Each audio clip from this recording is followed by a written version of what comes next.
Дараагийн бичлэгтээ дотоо морил нэг анзаарсан зүйлээ хуваалцъя гэж бодлоо. Өдөр тутмын амьдралаас ч гэсэн эргэн тойрны хүмүүс, за тэгэл гэр бүл янз бүрийн зүйлээс ер нь анзаарагдаад ингээд бодсон байхгүй юу. Хит тухтай байдал, сэтгэл зүйн доройтол гэдэг хоёр зүйл уялдаа холбоотой болоод ирсэн юм шиг сүүлийн үед нийгмээс ч гэсэн анзаарсан. Юу вэ гэхээр бидний энэ бэлэн амьдрал, за тэгээд энэ хөгжил гэдэг зүйлүүд ер нь бол хүнийг их сул дорой болгож байгаа юм шиг надад санагдлаа л да. Тэгээд надтай бас санал нийлэхгүй хүмүүс байж магадгүй. Бүх зүйл бэлэн байхаар маш жижигхэн саатанд маш жижигхэн тийм бэрхшээлд уурж бухимдах тийм үйл явцууд хүртэл ингээ гарч ирээд байдаг юм шиг.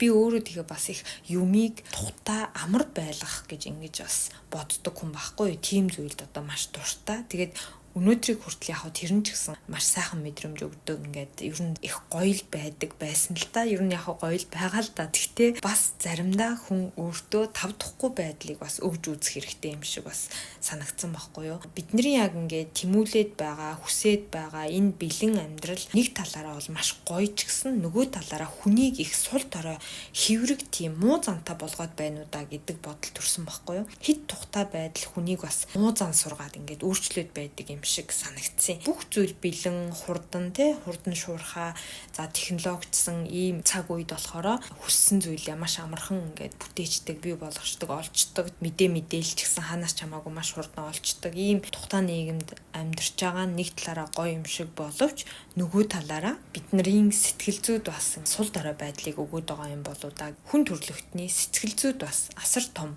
нөлөө үзүүлж байгаа юм байна да гэдэг ийм зүйл дээр та нар юу гэж бодож байна? Гар утаснасаа хүртэл бид нар чинь ингээл хоол захиалал гэртээ байж байгаа л хургуулээд авчдаг. Хүссэн газараа такси дуудаад очичдаг. Мэдхийг хүссэн зүйлээ интернетээс ингээл асуугаал бүр амар болцсон. Бүх юм автоматжсан. Мэдээж амар маш гоё сайхан зүйл бол хүн болгон дуртай байдаг. Би ч гэсэн бүр маш дуртай хүний нэг байхгүй. Гол нь үүний цаана далдуураа хүний сэтгэл зүй бас ингээд хэврэгжээд байгаа учраас энэ дээр бас хүн өөрсдөө анзаарч ажиллах хэрэгтэй болов гэж бодсон. Мэдээж тэр хөгжил бол явж байна. Тэрэн дээр хүн бас өөрийгөө яаж ингээд сэтгэл зүгээ хаттай байлгаж хамгаалах вэ гэдэг дээр бас жоохон бодож өгвөл зүгээр юм болов гэж бодсон байхгүй. Тухтай байдлын хавх гэдэг нэг юм үг байдаг штэ. Манайхнаар бол нөгөө тухтай байдлын орон зай гэдэг ингээ яриад байдаг штэ тий. Тэр зүйл болж байгаа хгүй. Тэгэхээр тэр тухтай байдлаасаа хүн ер нь гарч үзэх хэрэгтэй гэдэг чинь ганцхан тухтай байдлаасаа гараад амжилт руу ингээд тэмүүлээд өөрийгөө улам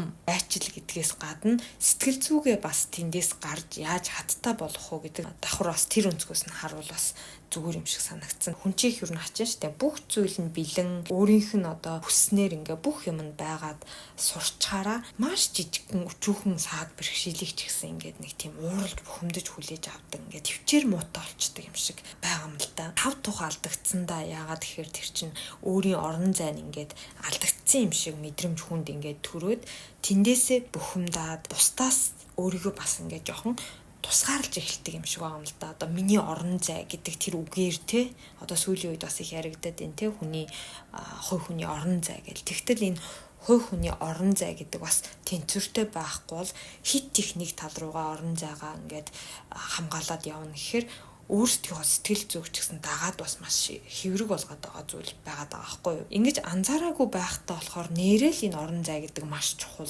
хувь хүний орон зай чухал, тав тухтай байдал чухал гэж маш их тэгж боддог байсан. Одоо болохоор жоохон тэнцвэртэй авч явъя. Миний хувийн орон зай ямар үед хэрэгтэй юм гэдэг юм бас олон талын өнцгөөс нь өөртөө бас ойлгуулъя гэж ингэж бодож байгаа байхгүй юу.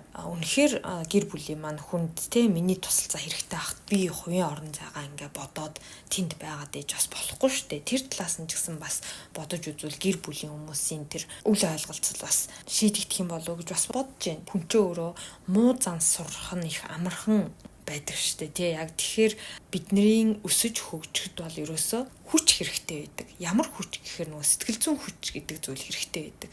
Тэр сэтгэл зүйн хүчийг ямар зүйлээс хүн ер нь олж авдаг вэ гэхээр амьдралд гарч ирж байгаа саад бэрхшээл болохгүй байгаа зүйлүүдээс ингээд өөрийгөө улам хүчрхэгжүүлээд ингээд олж авдаг зүйл байгаа байхгүй. Тэгтэл бүх юм нь бэлэн, бүх юм болоод тохор хүн яг тэр мэдээж гоё ад жаргалтай амьдрал ч гэсэн жоохон ингээд энэ бол мэдээжийн зүйл шүү гэж бодохгүйгээр ийм зүйл байгаад нь бас үнэхээр баярламар шүү гэж бодож тухайн зүйлээ харьцаж хандаж явал зүгээр юм шиг байгаа. Тэгэхгүй ингээд энэ угаасаа байх л ёстой зүйл. Миний орон зай угаасаа ингэж л хамгаалах ёстой ч гэдэг юм уу. Ингээд хитрхи их нэг тал руугаа туйлшраад ахаар л болохгүй юм байлээ гэдгийг хэлээд байгаа байхгүй. Бас нэг үг өгдөг шүү дээ, тий.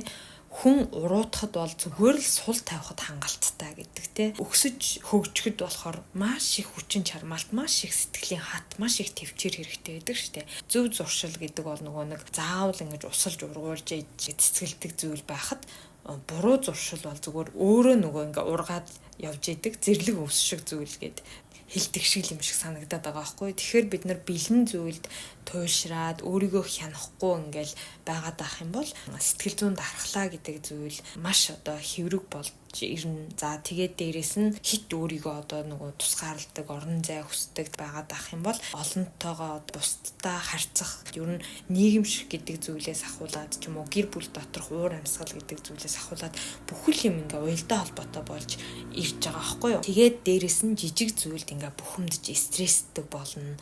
Тэгээ ирэхэр чинь амьдралын том саад бэрхшээл дээр шийдвэр гаргаж чадхаа болно те. Ямар нэгэн бүтлгүйтэл гарч ирэхэд тэрний өмнө шууд ингээ бууж өгдөг нэг хүн болчдөг ч юм уу. Ингээд байгаад байгаа хгүй. Тэгэхээр ерөөсөө өөртөө анзаарахтай байж энэ бүх зүйлээ тэнцвэржүүлж явах гэдэг зүйл хувь хүн талаасаа маш хэрэгтэй болоод ирж байгаа. Бүх юм тав тухтай, хувийн орон зай хүсээд ингээд бүх юм бэлэн байгаад ирэхэр хүн бас их аминчхан үзэлтэй ганцаараа байх нь илүү тав тухтай ингээд зүгээр юм шиг мэдрэмжүүд бас хүнд маш их төрөөд ирдэг юм шиг байгаа юм л та. Нэг талаараа одоо жоохон зожигдв болоод ирдэг гэдэг юм уу те. Би хувийн орон зайтай байх ёстой гэсэн сэтгэлгээ нь эргээд хүнийг бусдаас ингээд тусгаарлаж байгаа, бас амархан стресстүүлдэг болгож байгаа, аминч зожиг болгож байгаа ийм зүйлүүдэд бас нөлөө үзүүлдэг юм байна гэдэг ийм дүгнэлтэнд хүрсэн.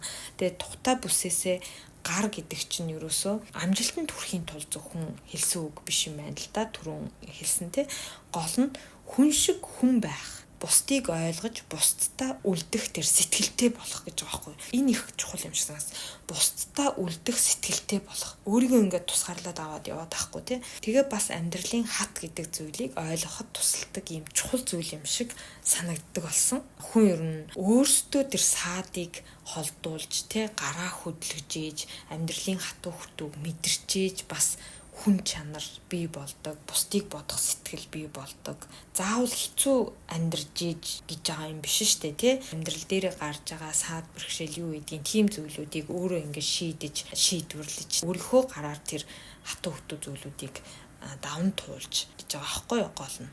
Тэрнээс энэ дээр бол нэг тийм заавал хэцүү амьдарч ийж одоо нөгөө ухаан суунч гэдэг юм уу тийм зүйл ерөөсөө биш. Өөрийнхөө ухааныг гээхгүй байх л гэсэн тийм л утгатай зүйл байгаа байхгүй юу. Миний нэг үг байдаг. Зовлон дундуур зоригтой алхаж, жаргал дундуур ухаантай алхах гэд нэлээд эрт ингээ бичижсэн. Энд тэнд одоо л яваал идэг юм. Амьдрал хичнээн жаргалтай байгаад, тав тухтай байгаад бүх юм бэлэн байсан ч гэсэн тэр дунд өөрийгөө анзаарах те би жоохон ингээд бэлэн амьдралд сэтгэл зүй хэврэг болоод байна уу да, амархан бухимдаад байна уу да гэж ингэж өөрийгөө анзаардаг тэр анзааргаал байнга ингэж авч үлдэж явах хэрэгтэй юм шиг санагдчихэв. Ингэж тэр сэтгэлээ гээхгүй байснараа хүн нөгөө сэтгэлийн тэнхээ, сэтгэлийн хат за тэгэл бусдыг бодох сэтгэл хүн чанар гэдэг зүйлүүд чинь бас хамт ингээл явж л байх байхгүй. Яагаад хүмүүс одоо ингээд амьдрал нь илүү дээшилж мөнгө төгрөгтэй болох тусмаа ааш зан те зарим хүмүүс шүү дээ. Ер нь бол бүгдгээгүй буруу сэхэх гэж манайхан ярьдаг шүү дээ. Тэр дунд зөв сэхэхийн тулд яах юм гэхээр л энэ бүх зүйл чинь мэдээж байх ёстой юм зүйл биш ээ. Ерөөсө тийхгүйгээр л явах хэрэгтэй гэдэг л юм өнцөг юм уу да. Хитрхи бэлэн, хитрхи их өөрийн орон зай ингээд ах юм бол нөгөө талаасаа муу зан амжихан үзэл сэтгэл зүйн маш доройтол гэдэг зүйл үүсээд байдаг.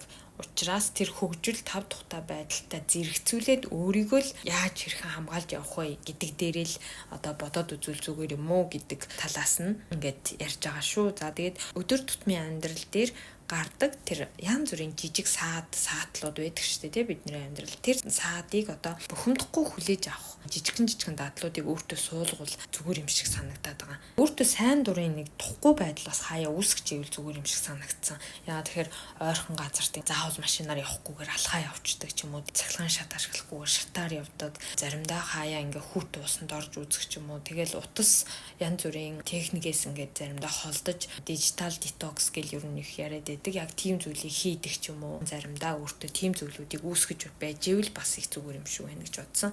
Тэгээ бусад зүйлээс хит миний тав тухыг яаж хангаж яах гэдэг юмыг шаардахгүй байх хэрэгтэй. Тэрний оронд би юу хийж өгч чадах вэ гэдэг дээр бас анхаарал зүгээр юм шиг байна. Яа тэгэхээр одоо сүүлийн үед тэр хувийн орон зай гэдэг зүйл чухал гэж их яриад байдаг. Мэдээж чухал ч гэсэн эсвэргээрээ тэр хувийн орон зай шаардаад хүсэж байгаа хүмүүс буцаагаад тэр хүндээ тий гэр бүлдээ яг юу хийж өгч чадж байгаа юм бэ гэдгийг бас бодож үзэх хэрэгтэй байхгүй. Зүгээр зөвхөн миний хувийн орон зайг одоо хамгаалах хэрэгтэй, хангах хэрэгтэй гэж ингэж бодхоос илүүтэйгээр ингэх юм бол хүнээс шаардах зүйл, өөрийгөө тусгаарлах зүйлүүд гэдэг ингээд ийм зүйлүүд маш их багасдаг. Сэтгэлд нийцэхгүй зүйл гарахад шууд илэрхийлж ингэж зайгаа барихаас илүү бас ярилцах чадвартай болдог юм шиг санагдсан. Янз бүрийн одоо нийгэмд ажил дээр бус хүмүүстэй харьцахад гэр бүл дотор ч гэсэн ингээд өөрийнх нь санаанд нийцэх зүйл байнга байна гэж байхгүй шүү дээ. Санаанд нийцэхгүй зүйл гарч ирсэн ч гэсэн өөрийгөө ингээд хянаж чаддаг 5 минут 5 секунд ингээд амьсгал аваад өөрийгөө юу хэлэхгүйгээ бодож чаддаг ч гэдэг юм уу. Ийм зүйлүүдэд ингээд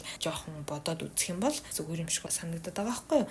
Тэгээ сэтгэлд нийцэхгүй зүйлд ингээд ууралж бухимддаг бол хүний тархинд автоматар бүр угаасаа уурлах ёстой гэдэг тийм уур болоод ингээд байгаад идэг учраас ерөөсөө ухамсартайгаар тэрийг бид нар хязгаарлаж хянж өгөх хэрэгтэй болж байгаа юм л да. Хүн гэдэг чинь өөрөө тэгхгүй тэгэл миний тав тух алдагдлаа гэж тэр болгонд ингээд уурлал, миний орон зай алдагдлаа гэж тэр болгонд ингээд бухимдал ах юм бол ерөөсөө тэр зүйлүүд чинь бүгд автомат уур болоод байнга юм дамархан бухимддаг тийм нөхцөл байдал дээр өөрийгөө дандаа тавьчихж байгаа байхгүй. Тэгээ ер нь бол бүх зүйлийг те байх ёстой бэлэн зүйл гэж ингэж харахаа аль болох багасгаж ийм хүртэл байгаа нь ямар сайхан бэ гэж ингэж талархаж бодох гэдэг энэ сэтгэл бас их чухал санагдсан шүү. Юмны үн цэнийг мэддэг те хүний үн цэнийг мэддэг эд зүйл одоо орчин тойрондоо байгаа зүйлийнхаа үн цэнийг мэддэг хүн бол ер нь баргийн юмд уурлаж бухимддаг гэж үг байгаа байхгүй юу? Амархан бухимдаад байна гэдэг чинь өөрт байгаа тэр тухайн зүйл, тухайн хүмүүсийнхаа үн цэнийг ер нь сайн мэдэхгүй л байна гэсэн үг